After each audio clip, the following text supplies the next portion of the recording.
This week on Notorious Scoundrels podcast. Yeah, if I win this game, I'm going to Chicago. And I learned after the fact that my opponent had the stakes were the same for him as well. Welcome to the Notorious Scoundrels podcast.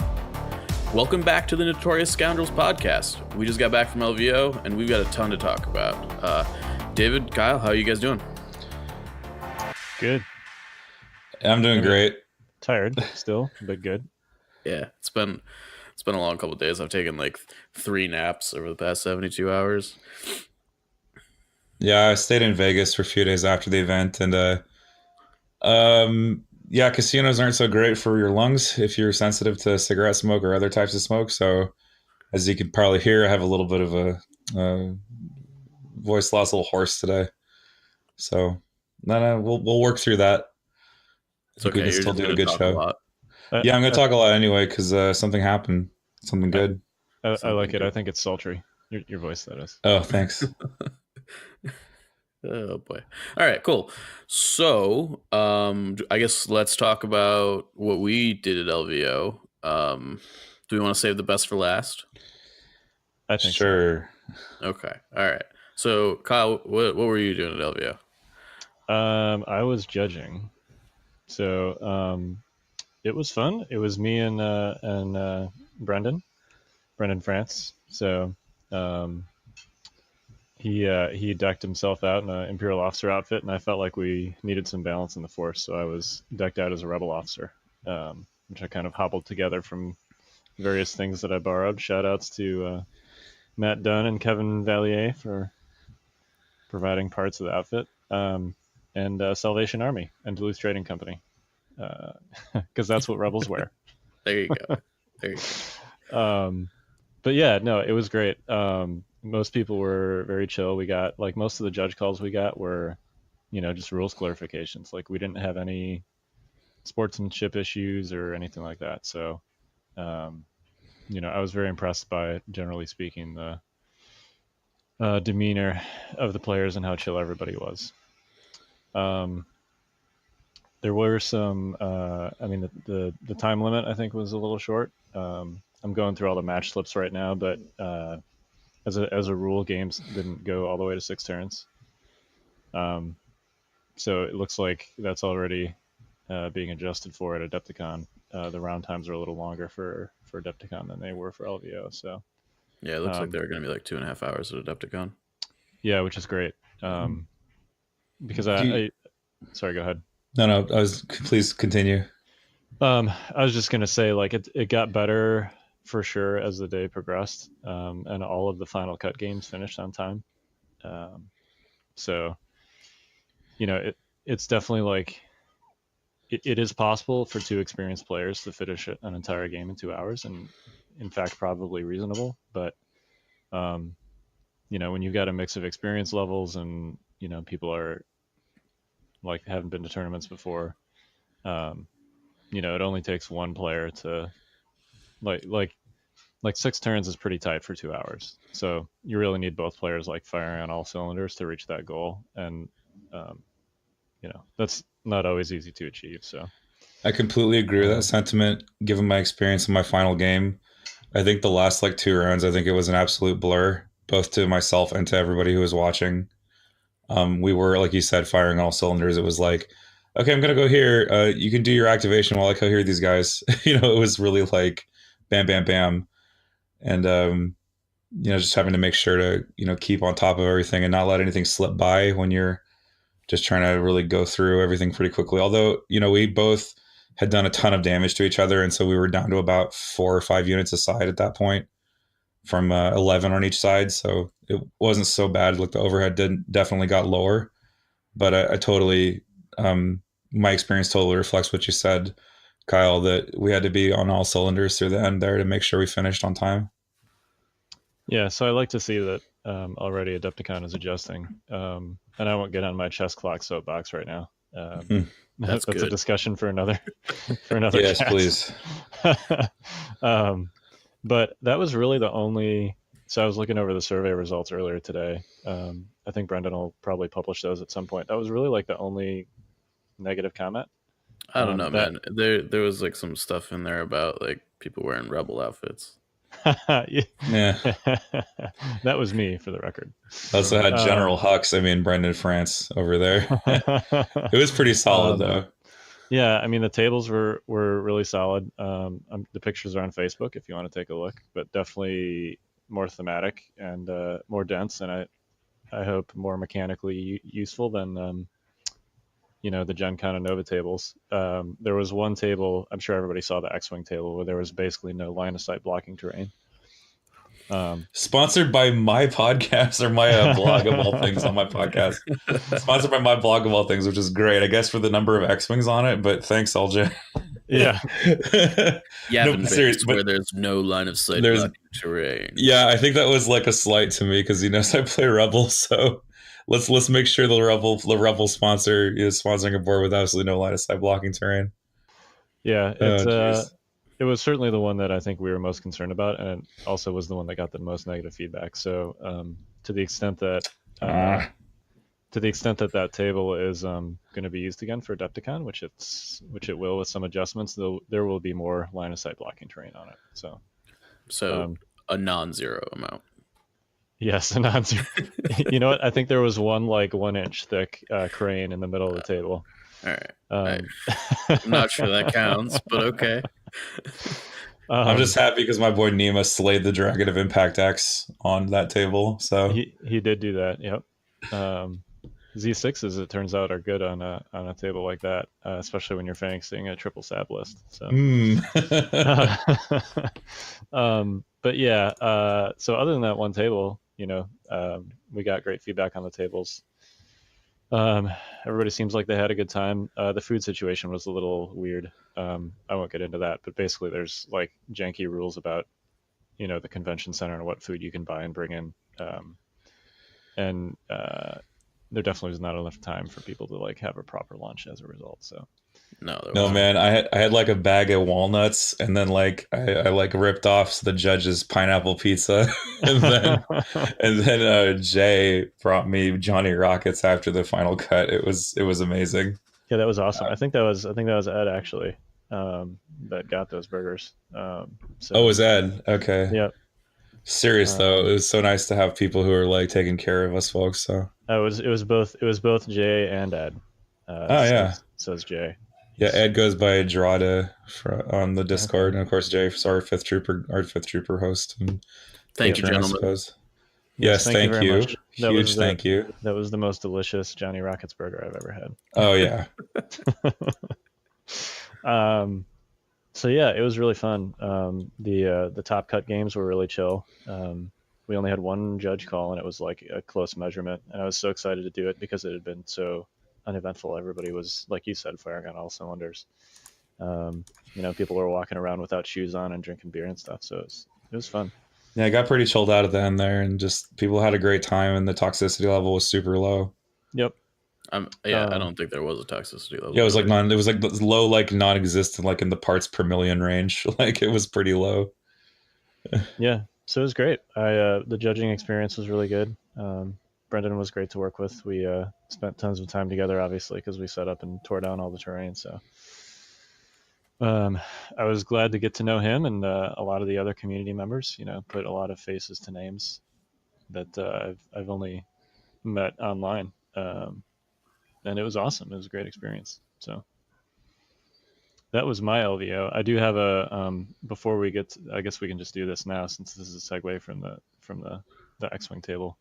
So LJ is ghosting for Adepticon. He's consulting is the term that he used. And Brendan is going to be the marshal again for Adepticon. So many of the tables will be the same. If you want to look and scout the Adepticon tables, just look at the LVO tables. With slightly more line of sight blocking terrain this time. Yes, at least for that one table. Yeah. So I don't want to get into too much detail on that, but there will be many repeat tables. And much of the terrain will be the same. They're also running a terrain contest. So if you have a table that you're proud of or you want to make one, I think you can submit that on the Adepticon Facebook page. I'm sure somebody will correct me on that. But they are looking for table submissions also for awesome terrain tables. So, yeah, shout out for Adepticon, which is like less than 2 months from now. Yeah, I got to do so much painting. It's gonna be crazy. Yeah, me too, man. 3-color minimum. Heads up, people. 3-color minimum at Adepticon. I'm just Yeah, gonna this dip one- my guys in like a vat of paint in like one direction, so that a third of them are painted, and I'm gonna dip them in another vat of paint in the other direction, so that it leaves the middle whatever color I primed it, and they're just gonna be like look like flags. It's gonna be great. Yeah, my stormtroopers are from Bretonia because they're half red and half blue. That's like a step up from the traditional 3-color dot minimum. Which, seriously, people, please don't do that. Yeah. Yeah. The expectation generally, at least in other games, is that you make, like, it doesn't have to look good, but you have to at least make a good faith attempt to actually paint them 3 colors. So, yeah, heads up. That's all I got. Oh, we interviewed Luketti, which, Has already aired. It's already been aired, so feel free to download that if you haven't. There's a spicy teaser at the end there. And he says a bunch of other awesome stuff too. He was a super cool guy. I was very excited to meet him, and he was awesome and chill. So, Also, fair warning, Kyle and Jay were up at like 6 a.m. to do that interview. So, just tossing it out there. That is true. After going to bed at like 2 after getting all the terrain torn down and stuff. So, It's because we were celebrating. If we That's sound, why. yeah, that too. If we sound low energy, that's why. But at least Luke was not low energy. He was awesome. So that's the most important part. Yeah. All right. That's all I got. Okay. Sweet. Yeah. So, yeah, I'm gonna keep my spiel brief. I went 3-1. I ended up missing the top cut on tie breaks. It was a fun weekend. I got to meet a lot of people. I'd echo a lot of your thoughts, Kyle. But yeah, a little disappointed that I missed the top cut. I had one, kind of, I wouldn't call it a bad game. Round one, we got crunched for time, and I think I could have pulled it out in another turn or two, but we ended on like turn 2 or 3 or 3 or 4, and it just kind of got away from me due to time. So in any case, the rest of the tournament went really well, and we got to talk to Luketti, and that was fantastic. And yeah, I don't know. With all that being said, though, David, I think you had a much better showing than I did. Oh wow. Maybe. Well, okay. So I went 3-1 during Swiss, and I kind of lucked out because my loss came very late to an undefeated player, and also 2 of the people that I played during my Swiss rounds also made the cut. So I made the cut on a 3-1 record, and I got to my tiebreaker round, and things looked really bad for me in the midst of my tiebreaker game, and I managed to pull it back somehow. I remember walking over there and just being like, "Oh my god, he's gonna lose this game!" Like I don't know. Like, so this is your final cut game. The if I win this game, I get an invite to Adepticon. Yeah, if I win this game, I'm going to Chicago. And I learned after the fact that my opponent had the stakes were the same for him as well. He would not go to Chicago without an invite either. So we were both playing really hard for the win there. And I'm still thinking about it now. I think my table talk was really loose because I think I was just delirious. I don't think I had enough food or water. So I was totally delirious, and there might be some funny moments. I know that eventually the video will go up. I think because I'm the 6th one. I don't think it'll go up for a little bit yet, but we'll see how fast Nick Freeman gets it out. He's already got the first one up, so some of the videos are already going up. But anyway, so I could talk about the Swiss rounds. I faced some really interesting lists. I faced a Luke Chewie Leia with medics my first round that just didn't have enough activations, and I killed off one, and then it was key positions, and the middle was completely line of sight blocked. So it meant my opponent had to go in because I could get eight units on the point. He couldn't actually contest any of that without diving his Luke into my Luke, and it was kind of just a win by force at that point. His Son of Skywalker was strong, but I rolled enough block results to live. And so I won on KP on the objective. Second game was against Alberto Paz from the Game Storm area. He was playing Super Friends with Wookiee Warriors. Through this whole tournament, I played Wonder Twins with Z6s and snipers and one fleet trooper. And that was a fun game too. Like I made a huge mistake with my fleet troopers, and the Wookiees just rolled 8 hits into them after aiming and killed them to death. It was full to dead, like not even close to saving. And so I was like, okay, well, crap, I'm on breakthrough. I'm down now, so I have to make a move. And he floated his Han in the middle a little too aggressively, and I managed to score a really hot Z6 roll. And I actually did 4 wounds to his Han, and then his Han was finished off by snipers. And he left his Chewie outside of Guardian range, and so the snipers just killed Han. And from there, I lost only 1 more core unit, and the game ended on a 5-point spread on breakthrough. So that was really tough to countenance that victory. It was a very slow game because we both knew that giving up activations was incorrect. And especially me, because I was blue player, I was playing extremely defensively. So neither of us we both wanted to calculate instead of actually moving. So we didn't play that many rounds, and that's totally our fault because we were so busy calculating. I think Leia was on like a rooftop, and he tried to kill Leia with the snipers, and she was pretty safe in heavy cover on the rooftop. Any hits that got through, she was able to pass to a trooper unit down below that was relatively safe and not taking casualties. So she was able to resist his snipers, and my snipers were able to survive long enough not to give up their points. Anyway, so that was game 2. And then game 3 was against David LeBlanc, who's from SoCal. My first Imperial match of the day, and he was extremely good. It was kind of similar. We were playing Vaporators on a map with a really cool bunker in the center. It was table 1, so it had like a landing platform in the side, which was a perfect nest for my snipers. So my snipers were just all over the board. One of my favorite tactics with long march snipers is you try to set up a crossfire. So you put like 2 in one corner and 1 in another corner to cover the opposite angle. And so basically anywhere they walk, they're going to take sniper fire from you.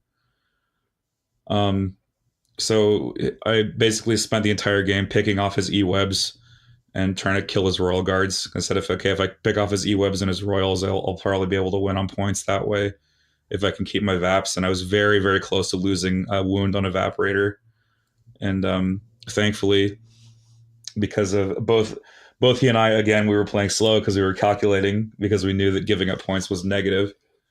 And so it eventually got to the point where it's like, no, you don't have enough time to fix the wound on the Evaporator that I put on. So it became very clear that the Evaporators were not going to be the issue, and points were. So we were both like, at the end, we were both diving and trying to kill activations. And eventually I came out on top. Like, Luke had a very disappointing charge where a stormtrooper unit escaped with 2 bodies left.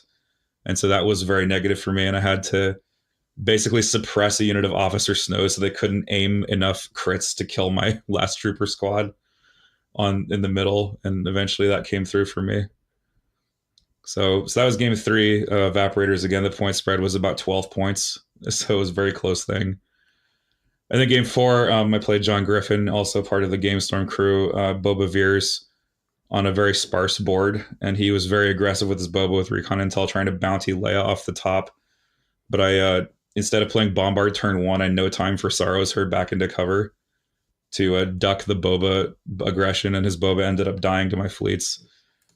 But then he spent his whole game shooting my fleet troopers, and my fleets just kept rolling white saves, and it was a really funny situation. I don't know if you've ever seen a fleet trooper squad with 7 suppression on them, because they're usually dead by that time. So that was a very rare thing to happen.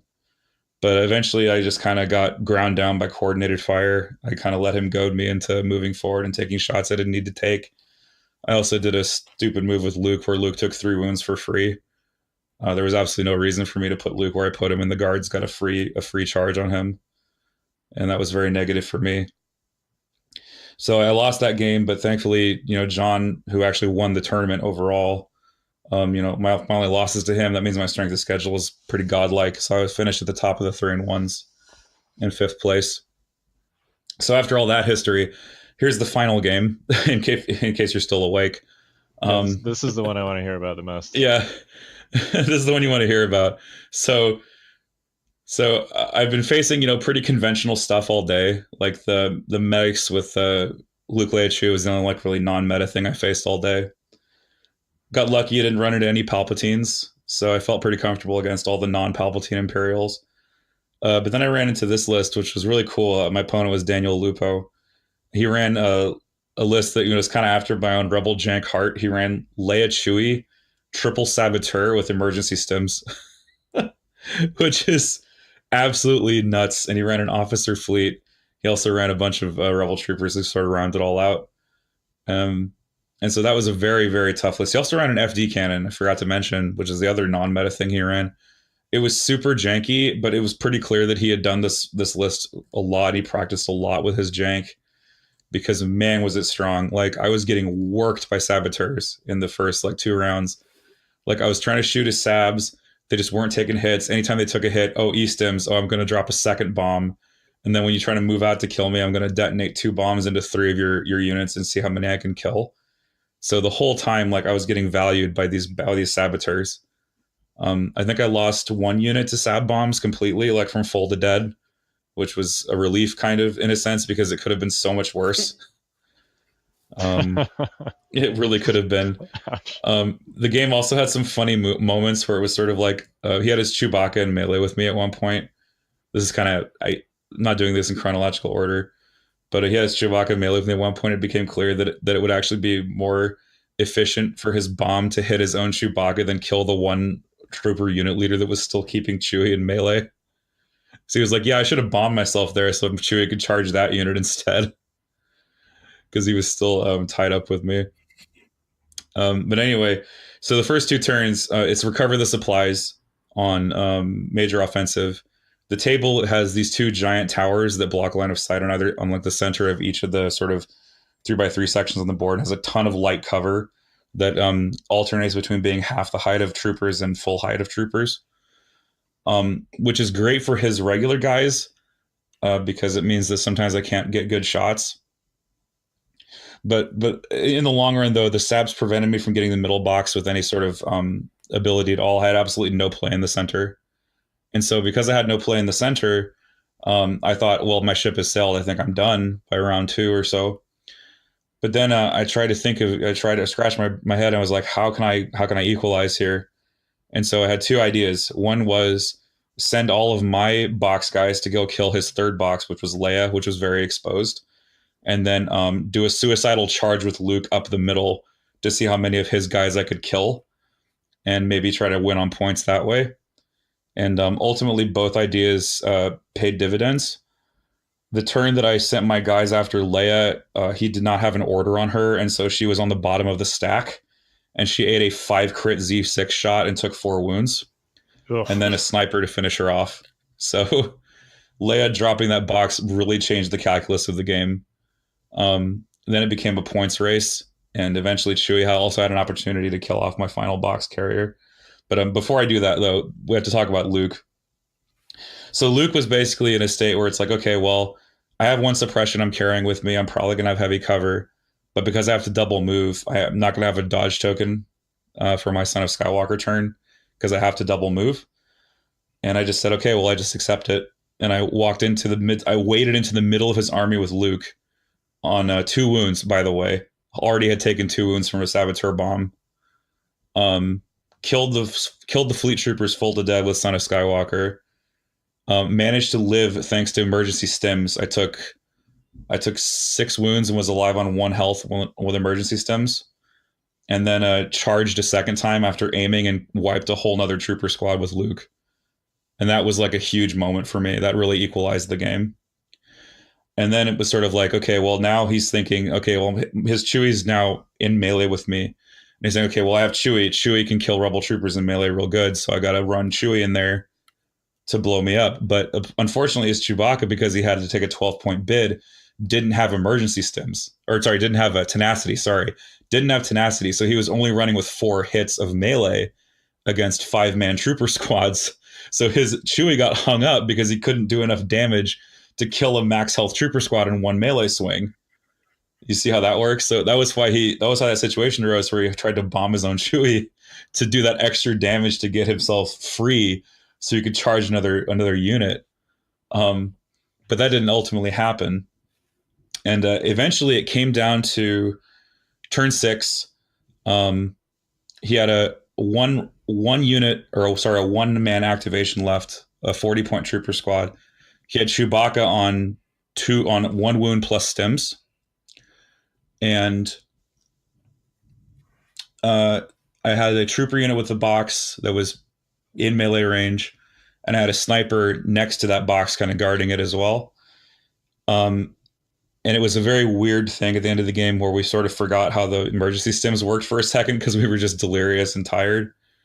And his Chewbacca came up really early. And that was bad because if Chewie, there was no way Chewie could pick the box up, but the point was to make sure that Chewie went last so that I couldn't pick the box up. Because if Chewie was the last activation in the round, he'd punch the box carriers that were holding the box last, and I would drop the box and lose automatically 1-2.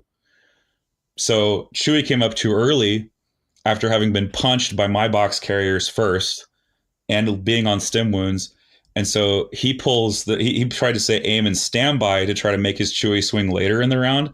And that would have worked if he hadn't been on stim wounds. But we both forgot that he was on stim wounds. So later in the round, he goes to do this Chewie punch. And I'm like, well, crap, I'm going to lose unless I roll 2 blocks. And I rolled 2 blocks. So like, it basically just came down to the white dice having mercy on me. And, us forgetting. The trouble that I think I saw on my end, and I don't know if I'm going to muddy the waters even further here, because the Chewie standby wounds weren't done correctly. It wasn't clear whether my snipers would have had the ability to both reclaim the box and kill the 40-point trooper leader with their sniper shot. I think I needed that aim to kill his middle box grabber. So it was a very kind of muddy game. But in the wash, I came out on top by a spread of about 100 points or so because Chewie died. But yeah, it was just a crazy game. And I think that the pivotal moments were Luke being traded for 2 full squads. And then, of course, Leia getting picked off was really the critical moment too. But it was definitely making some sacrificial plays and some very uncomfortable plays to get the win done. Yeah, I walked over there sort of surreptitiously around turn 2, and I'm like, man, he's going to have to like throw some shit at the wall to to pull this out. And it sounds like that's exactly what you did. Yeah, well, I figured I only had 2 options. Like I said, this is my only recourse, and I got to try it, and it paid off, But my opponent was extremely good. It was one of the few times in Legion I felt like I was playing something who was just strictly better than me at the game, but he was playing a weaker list because he was having fun with it. So do you think if he had just been playing like Wonder Twins or something like that, I mean, it sounds like the list is actually fairly oppressive. I would hate to face a list like that. Oh, it is enormously oppressive. It was definitely a meta response type of list. It was definitely like the meta is taking A, so I'm going to take a very, very strong B list. I don't know if some other podcasts have talked about like the A, B, and C of meta. So you got meta, which is A. You've got B, which expressly counters A, and then you've got C, which can beat both of them 50 to 60% of the time. Right, and so he took a very strong B list, and he did extremely well with it. And but eventually, I kind of through a combination of getting lucky and getting the hits when I needed to get them and having them work, and just having more stuff. Because at the end of the game, it was basically I have 3 core, a leader, and a sniper, and you have 2 core and an FD cannon and a Chewbacca who's on stims that's going to die at the end of the turn. I just had more stuff. The other thing too, I remember I think it was after your game, you realized that you could have essentially just passed and prevented Chewie from doing standby. Yeah, I literally forgot that you could pass actions, like because actions actually say you may. It says you may in the perform action step rules. So I literally forgot that I felt like they were mandatory, and I was like asking for a judge. It's like, are actions mandatory? And I don't think I asked at the right moment, but man, it was crazy. Yeah, I think you asked after you were done. And Yeah. as you said, it turned out to be a moot point because Chewie should have been removed earlier anyway because of the stims. Yeah, like as soon as he stood by, I should have pointed out that his stim wounds went on, and I should have forced him to take Chewie off the board. But Yeah, that's just it was late. We were tired. Yep. We didn't even think about it. But like I think I was going home and I was thinking it through, and then I think I woke up the morning after. I'm like, oh my god, we played that totally wrong. Um, but yeah, it was a crazy. Oh, can I also say that I got really like demoralized at the start of the game. Normally, snipers are favored against saboteurs, but not when your bombardment gets completely soaked by Chewie and his bombardment flat kills two of your sniper strike teams. Yeah, that seems real bad. So I was down 2 activations from the start of the game. So it was an even greater comeback than it might even have appeared on paper. Yeah. So yeah. Speaking of that, one sort of note about real tables versus like TTS tables, if you're used to playing on TTS, there's not necessarily going to always be like 3 good line of sight blockers in your deployment zone to hide, to corner peek snipers behind. I think we're kind of used to that on, if you play a lot on TTS, but like real tables, that's not always going to be the case. So if you take 3 snipers, there's like a real chance that one of them is just going to get nuked off the table on your first turn, even if you're accustomed to being able to corner peek them. I think most of the tables were pretty okay for that. Yeah, I think probably 80% of them were fine, but there's definitely like a meaningful percentage where that's a possibility. The X-Wing table is a clear example, but there were a couple more tables like that too, where if you had like 3 sniper teams, there just would not be enough safe places to put them. Yeah, they just all died at coordinated bombardment. Reflecting further on the game, he also had a very good layout for him, which created kind of a fortress for the major offensive deployment zone, where he had like a wall on either side of his deployment, which forced me to make kind of greedy deployments with the snipers, and he just punished me terribly for making these greedy deployments, like deployments that I thought were safe, but were not, because I can see the shoulder of both models, because I thought it was skinny enough to hide, or that it was wide enough to hide both. Then it's like, no, I can see both, and it's like, oh my god, he's right. Oh my god, I'm an idiot. I'm gonna lose these strike teams. And that's exactly what happened. But that one strike, though, the one that was left, MVP all the way. He got the killing blow on Leia, and he got the killing blow on that box carrier trooper unit. So one shot. Yeah. Kill. Exactly. Exactly. It was total MVP. Yeah, you got to paint like an extra little chevron or something on him. Yeah, no, I actually gave all my snipers a fresh coat of paint, but I think I'm gonna like do a special thing for him. I think he's the red brown one with the bright blue eyes. So I'm gonna give him something special. Yeah. Sergeant Blue Eyes, I like it. Yeah, Sergeant Blue Eyes. There you go. So, what happens now? What did you get out of winning that game? I get to go to Chicago and play in High Command. Yay! I get to go to Adepticon. I also got a trophy. That was really cool. There's some awesome trophies with the LVO Elvis on them. Oh yeah, I forgot to plug the swag, but the swag was pretty awesome. Yeah, the swag was amazing. I got poker chip tokens. I got Rebel Lightworks objectives. We got all kinds of good stuff. So, David, I know that I think me and you have played games with those tokens up at this point. Can you imagine playing this game without those tokens? Actually, I haven't. I got mine and I never used them all day. Yeah. Oh man, I'm sorry to disappoint you. You're good. You're good. I was hoping to, find a fellow here, but that's fine. So after 4 games of it, like I can't imagine playing with the standard tokens. Like these poker tokens are real legit. No, I think they're super legit too, because like the thing with the paper tokens is that eventually they start to wear out, and that creates a situation where your opponent or you could edge sort accidentally. For some of you, I learned a lot about gambling in Vegas, and edge sorting is where you use defects in the card's edge to detect which card is where in the deck.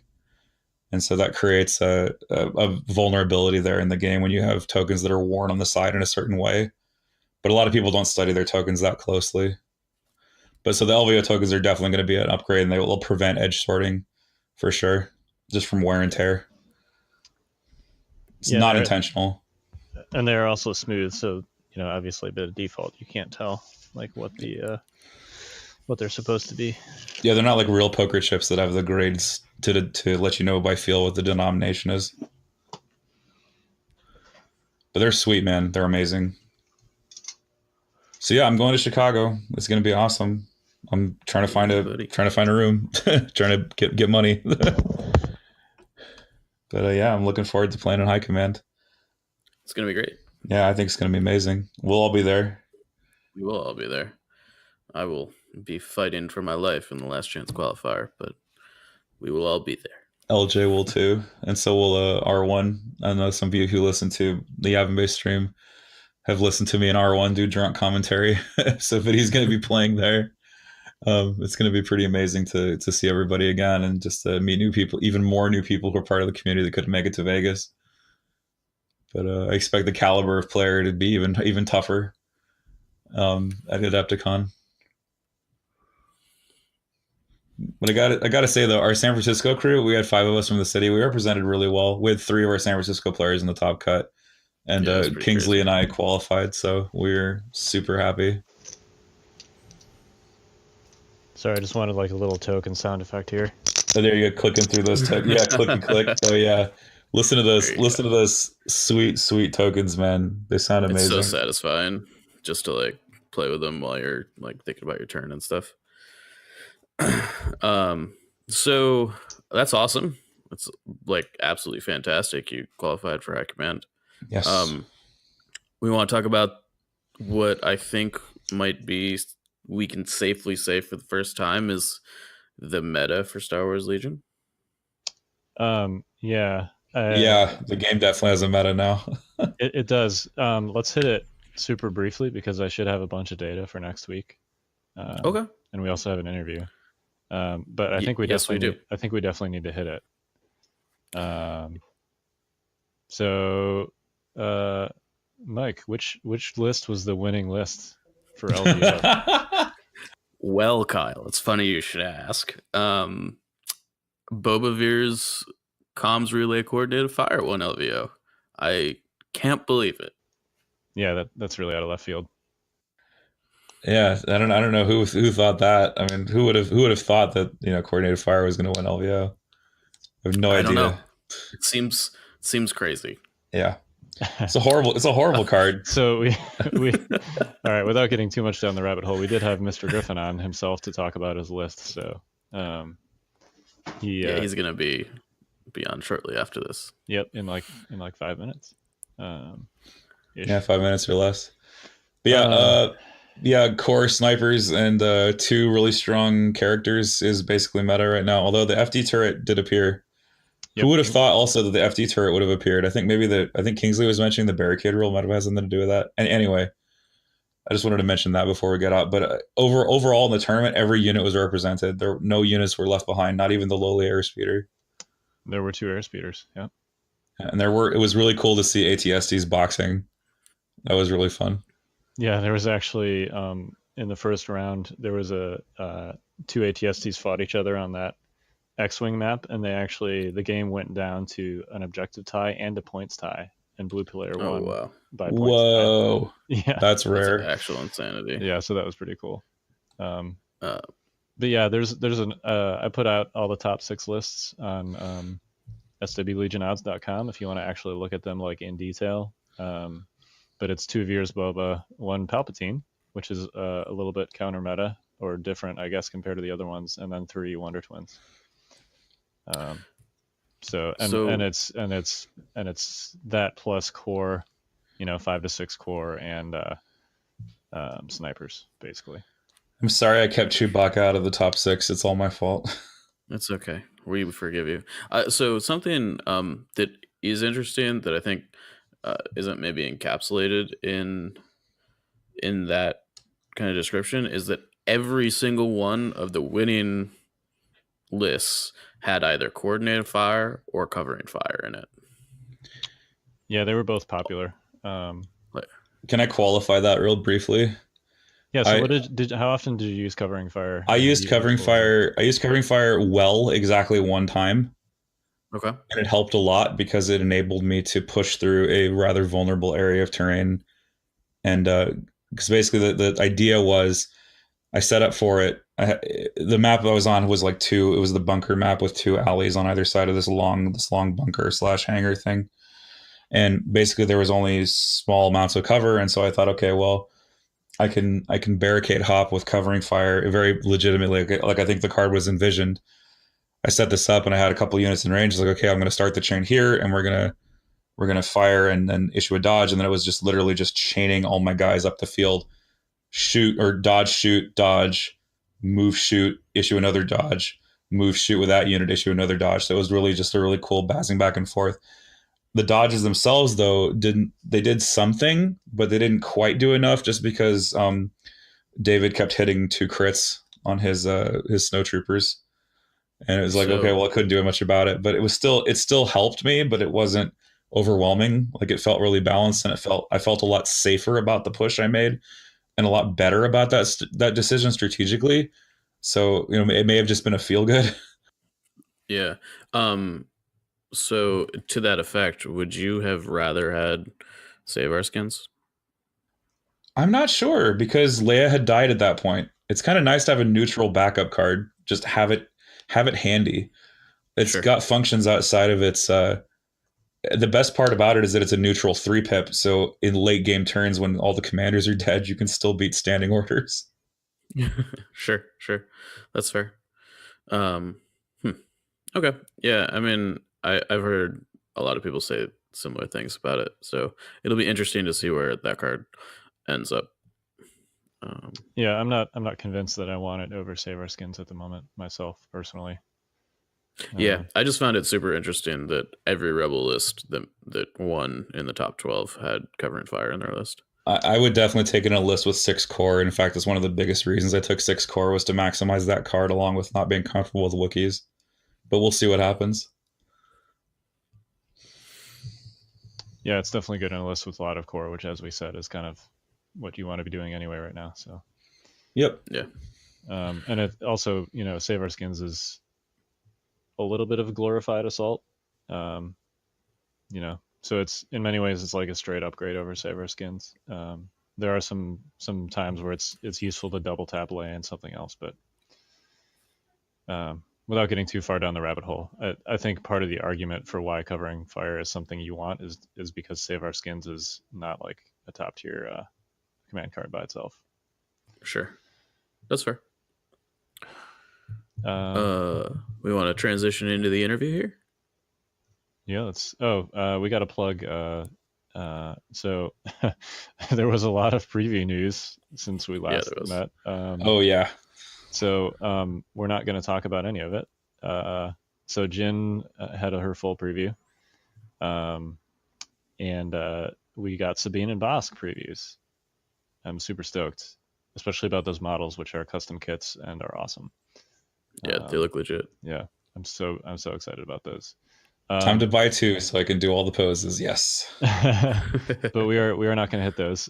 Actually, Jay and Evan are going to hit them tomorrow or whenever they record. So I'm hoping they do the Down Day TST preview too, because that also happened. That did also happen.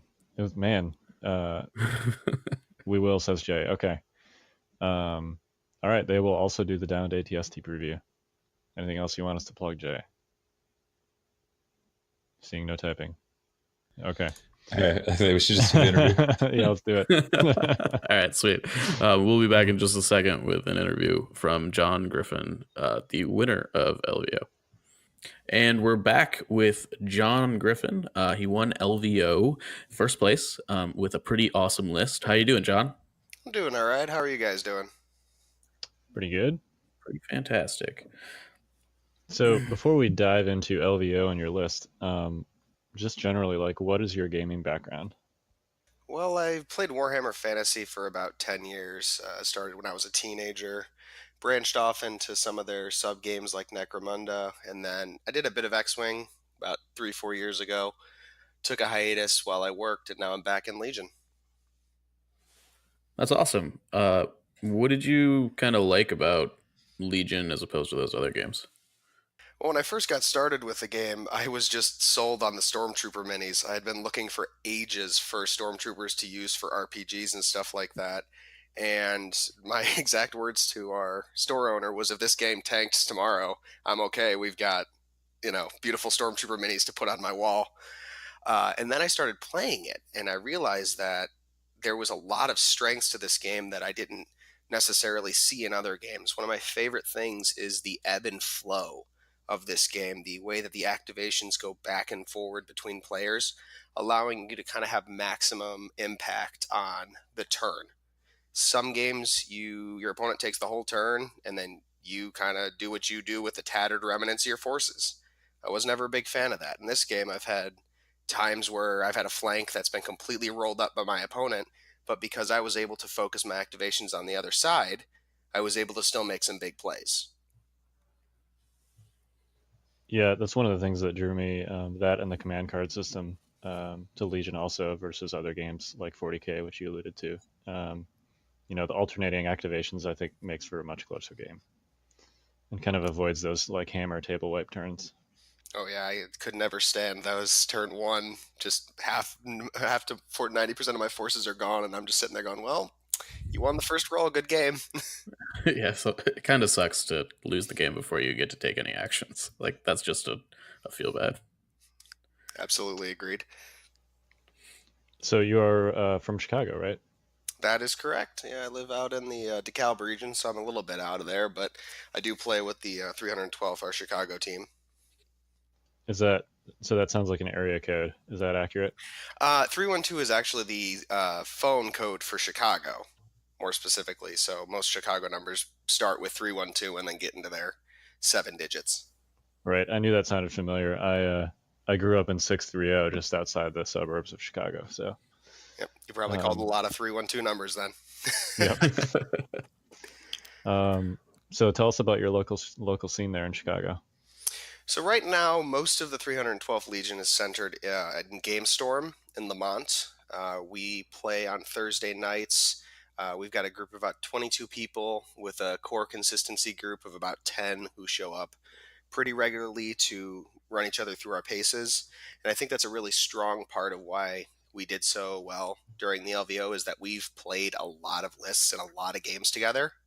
So we don't have to make snap decisions when we play. We've seen these scenarios before. We know what we want to get out of them. Yeah. So Joe DePinto is also from your group, right? Correct. Yeah, he took second. Yep. Yeah, good showing for you guys. Yep, and actually, our another one of our teammates managed to get an invitation as well. Al Paz, he took 7th. That's right, because Dan Castellassi was 6th, but he couldn't go, so he very graciously passed an invite down. Yep. So we were very happy to see that. It really is going to help us be able to focus on our last couple teammates who weren't able to make it out, try to get their last chance qualifier invitations and get into high command as well. Yeah, it looks like there's going to be at least 8 spots and possibly as many as like 12. So, and at the last chance. I'm hoping we see a full Monty of 32 players at high command. That would be ideal. I'm sure that they're gonna fill that if with the last chance people, if people don't show for Adeptica for the actual high command bit at this point. Yeah, I would agree with that. So how did you end up on landing on Veer's Boba for LVO? Well, when I first started playing, I played Vader. He's a beautiful piece, obviously, and I gravitated towards Veers because I liked the lower cost and high activation choices, but I cannot personally stand speeder bikes. I can never make the saves. They need to be effective. So, how do you feel about playing Rebels? Those white die saves, man. I am a staunch Imperial player. When I played X-Wing as well, there was a long period of time in which Imperials were not considered competitive. I have never once backed down from my Imperial play, and I don't think that will ever change. It's just a faction choice, honestly. It's something that I kind of defined in my play identity. So you gravitated towards Veer's Boba because of Boba specifically and the lower activation count. Well, with Boba specifically, I just didn't want to run evasive maneuvers. And at the time, running Boba Fett was the only way I could run Veers without having speeder bikes or sacrificing command hand efficiency. And the more that I played Boba, the more that I realized what a versatile piece he really was. And even now, with my considering switching over to Krennic after his release, I'll still probably keep Boba in the list. Yeah, that makes sense. So just for the listeners here, I'm just gonna kind of go down. Or why don't you take us through your list? Actually, I think that's probably a better idea. Do Yeah, you no have it problem. in front of you? Oh yeah, I have a whole dissertation. So we start off with Veers as the centerpiece. He's really directing the troops, giving out those spotter tokens and removing suppression where he can. One thing that I early on didn't do well with Veers was utilize his gun. A lot of times I held him back around my snipers, and I was really underusing him.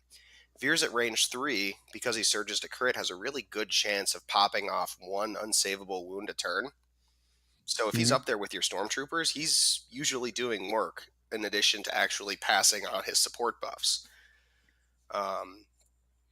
Then I started It's kind of like a fourth sniper. exactly. He has a really really good chance of pushing that wound through, just like the others. Then you get your stormtroopers. 4 of them in my list. Only one including a comms technician, which is just there to make the coordinated fire turn more effective. So I got a question for you about that, because I've been running something very similar with the comms relay bit. Now that LVO is kind of done and over with, how do you feel about the comms relay tech in this list generally? Do you feel like it's mandatory? Do you feel like it's something you can overlook? How do you feel about it? So in my game 3, my opponent had comms relay, and I actually managed to snipe it off the board before he was able to use coordinated fire. And his turn using that card actually stuttered immensely because of it. I feel like it's essential if you're planning on running comms relay. It's not a very expensive upgrade to take if you're already planning on taking the extra trooper, but it makes the coordinated fire turn so much better than if you're relying on random activations to try to get the maximum value out of it. Awesome. Cool. I didn't mean to stop you in totality. It just seemed like a Oh. good place to insert that No tidbit. problem. So then we got to the snows. Now, a couple people asked me why I only chose to ran 1 unit of snow troopers. The more that I've played them, the more that I haven't seen their efficiency in the range 1 band.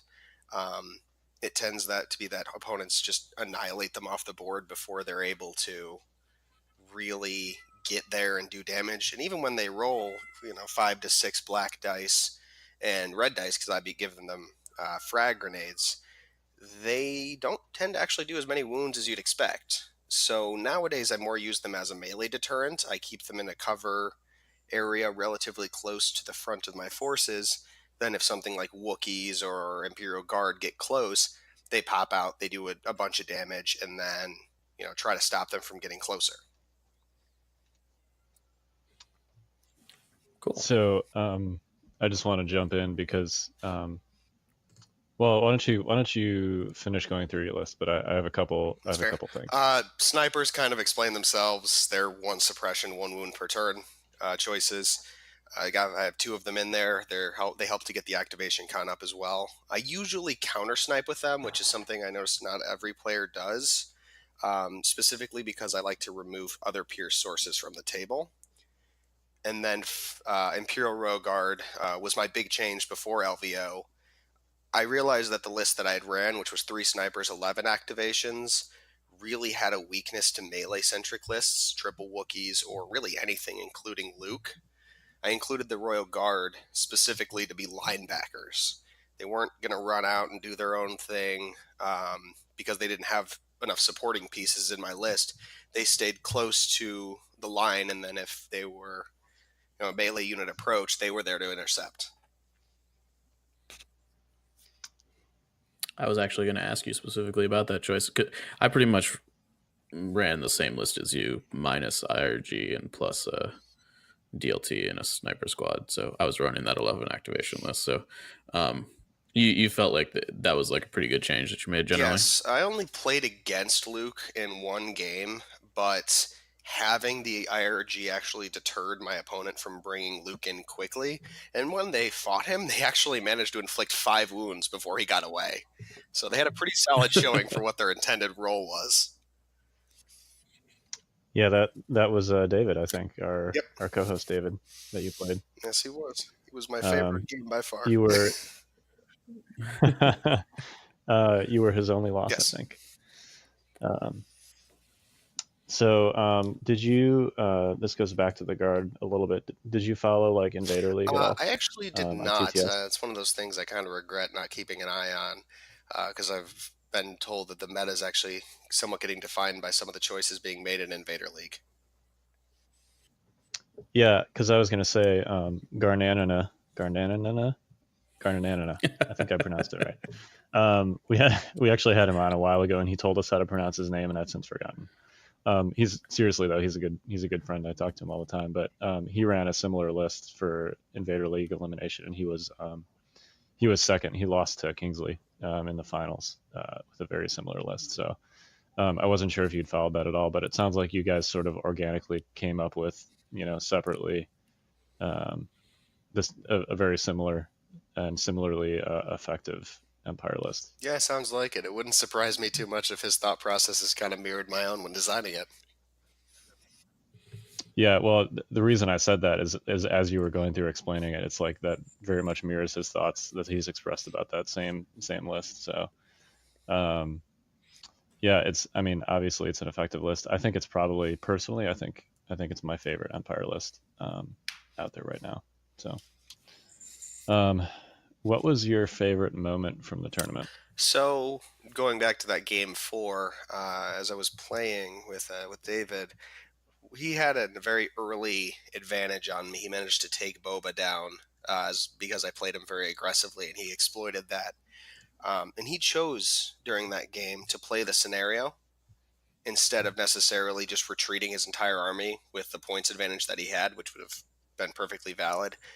Um, and it was at that point that I realized that this community is fantastic, and it was my favorite moment because we played the game. He fought me to the bitter end with everything he had, and really allowed both of our lists to shine in that scenario.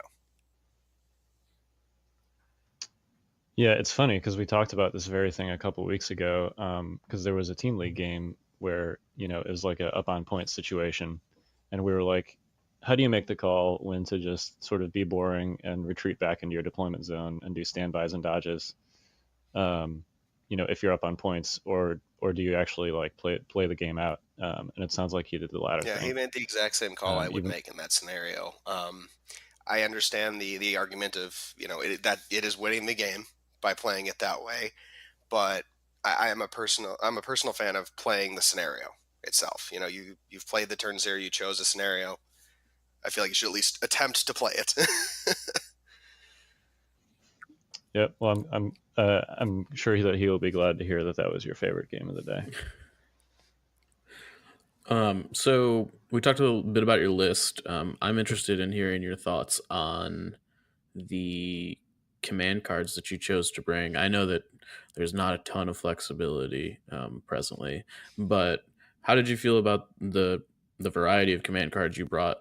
What did you think the strongest ones were, and would you change anything about it? um, I would say right now my command hand really doesn't have any flexibility in terms of what I can take out or put in. At least not until the Krennic spoiler. For now, really the biggest weakness in the command hand is just the generic push, um, followed by the ZX flame projector. I think so. My 2-pip turns are kind of my weakest options, just because the ZX is usually a card that you have to use when Boba's in a situation he doesn't want to be in. He doesn't necessarily want to be in proximity to units with large amounts of firepower because the more saves he has to roll, the more misses he's likely going to take. And push, of course, gives you no benefit whatsoever besides the okay chance for winning initiative. Going up in pips, I personally love Boba's ZX or Z6 jetpack rocket. I do not use it as much anymore to pick up bounties. I don't actually pursue bounty very often anymore, not since key positions was changed. I actually use it to take out strike teams. Usually with Mm. recon intel and Boba, turn 1, I can get in range 4 and pop off a strike team because they're not getting any cover and I'm rolling 3 dice with 7/8 chance to hit. That's a pretty strong turn 1 play and not one that people expect from Boba Veers. They expect the turn 1 maximum firepower, which I use usually for the exact same purpose. I use it to take out another strike team 9 times out of 10. Or if somebody is running a support unit like an FD or E-Webs, I'll hit that pretty hard as well. We talked a bit about coordinated fire earlier. I personally do not aim stack as heavily as some people discussed. I feel that 2 to 3 aims per unit is probably more than enough.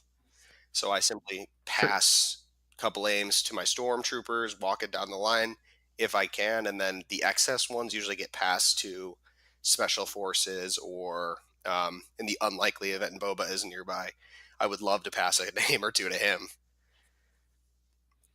And then So basically, sorry, so I just want to, because we've talked a bit about this card on previous casts, obviously, but I want to walk through like what your strategy is for using it. So just kind of tell us like how a turn for that typically So for goes. me, a turn of coordinated fire, generally I relay back to Veers and pick 2 core units nearby.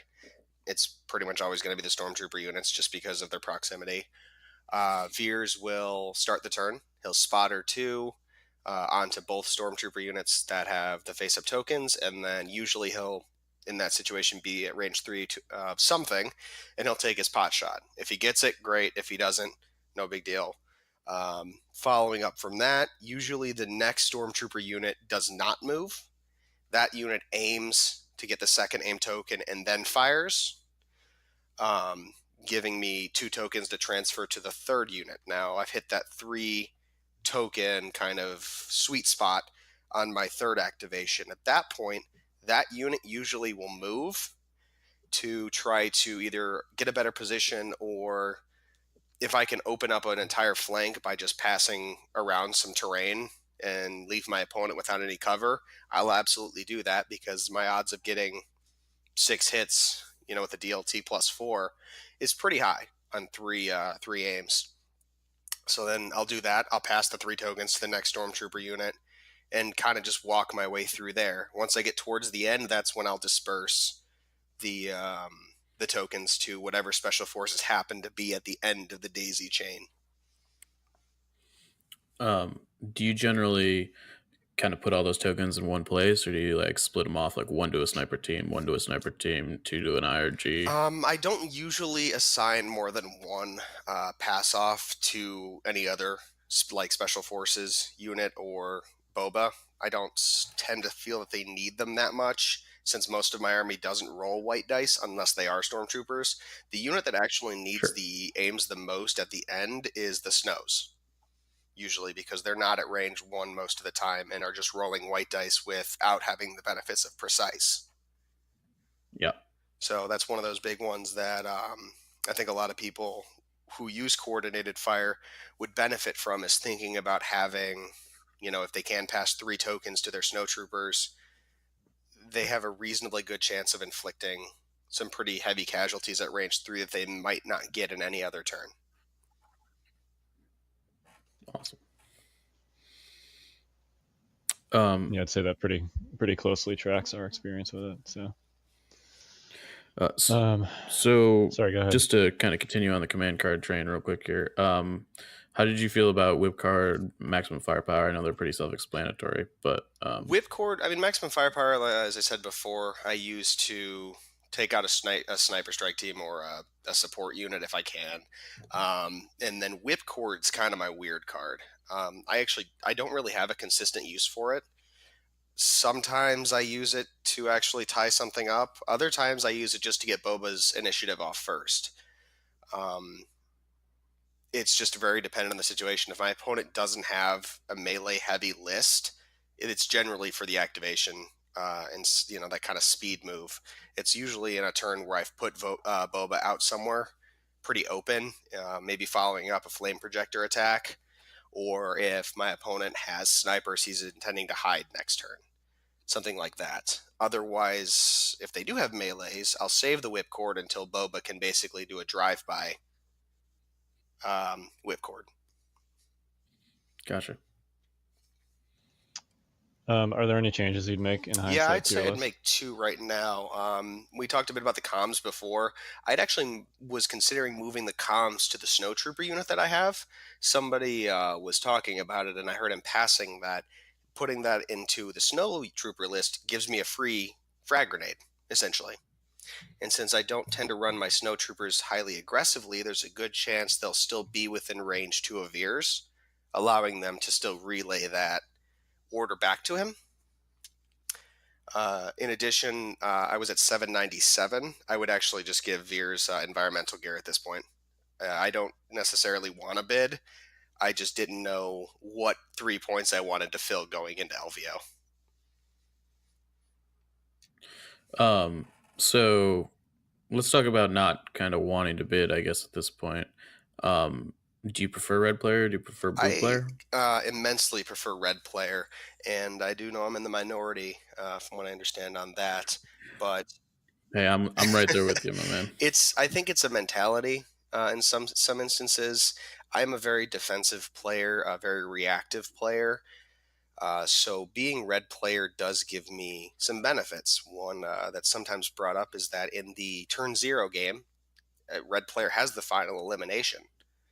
There's a lot of opportunities to completely change up the game, and your opponent cannot respond to it because you're red. You went last. Now, blue does have the major advantage of if you somehow tie completely, they win. That did happen did. once. I was quite in round surprised, one. and Yeah. but usually that tends not to be the case. So I don't see it as a major loss. And I did test before I came to LVO about a month prior. I played a tournament with I think a 4 to 6 point bid, and I played blue every game. I could not stand being blue, not being able to react to my opponent's deployment. They had choice of final elimination, and turn 0 just completely messed with my head. And I realized that going into LVO, if I could choose to be red at any point, I would be. Yeah, I noticed as I was going through your slips, there was a lot of John Griffin red player. 5 for 5 is what it was. So. And I actually, one of those games I got to pick. Everybody else beat me on the bids the other games, but in one particular instance, I did have the choice, and I did choose to be red player.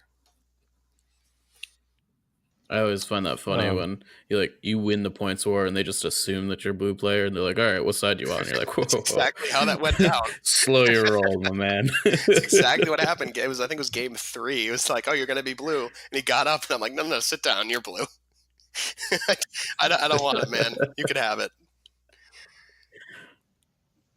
Did you notice, when people picked blue, did they ever swap table sides with you, or was it sort of just a habit for people to be like, whatever? I'll take players this side? do.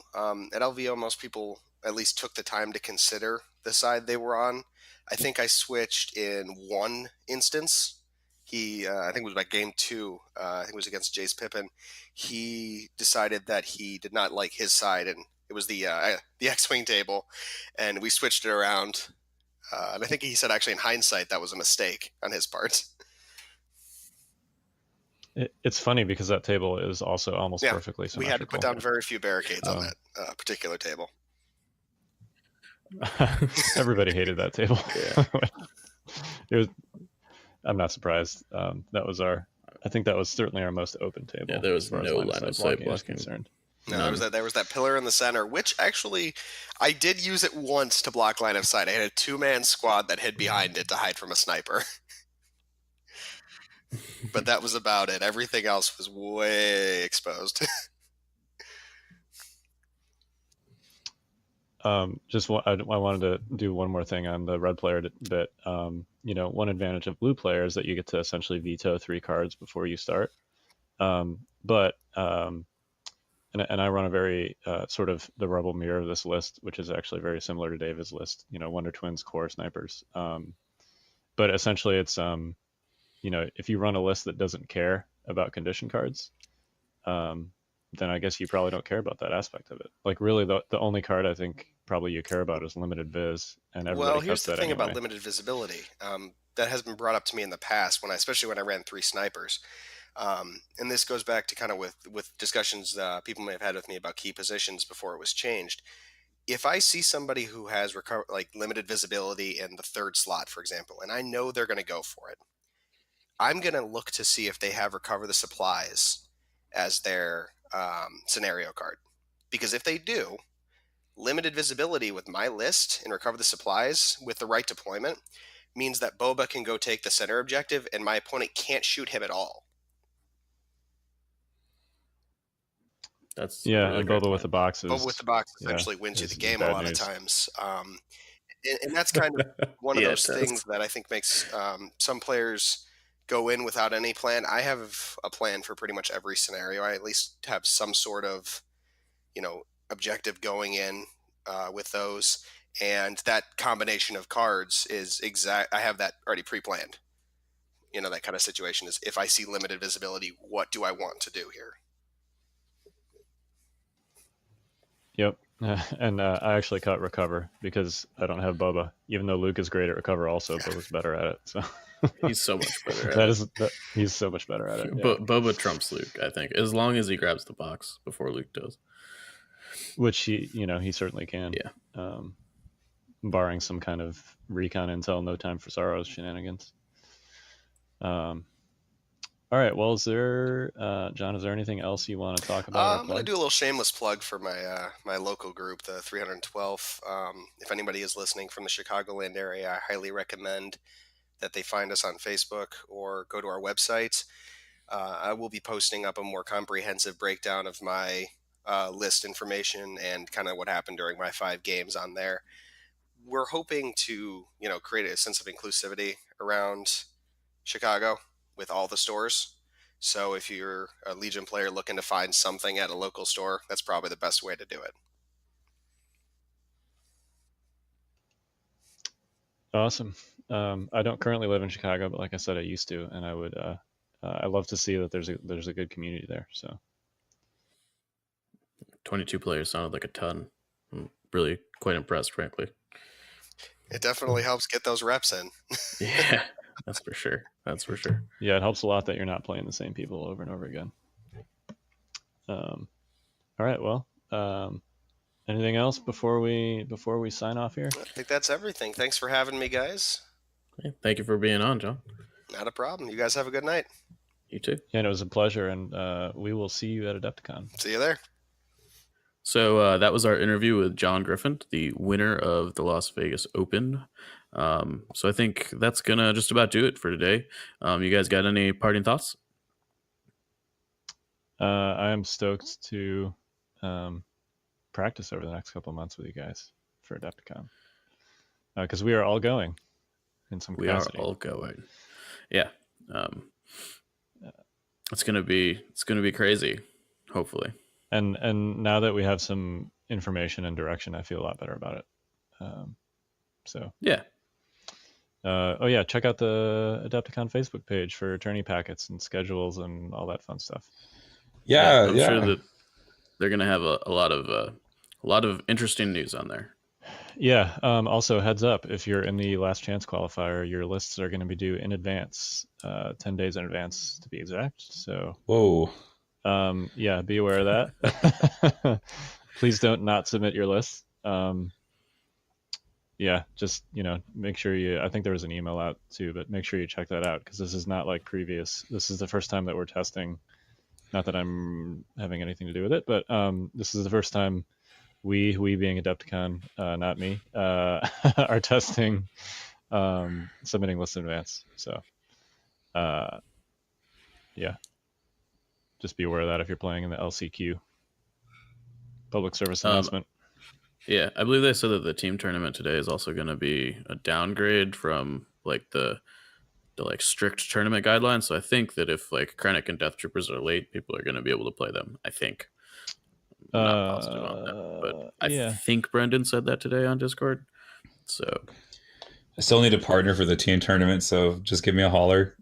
unless I presume Mike and Kyle, you guys are going to play as a team. So I think we're actually going to bail out because it's a long drive home. Oh, that's true. Yeah. Okay.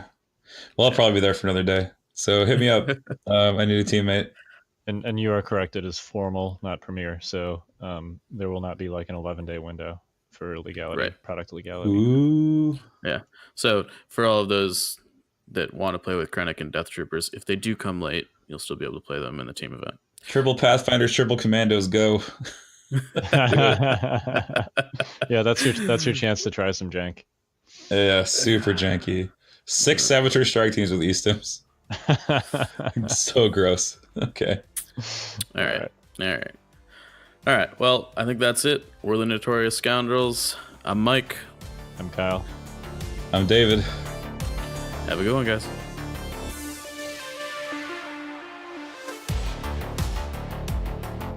Join us next time for another edition of the Notorious Scoundrels podcast.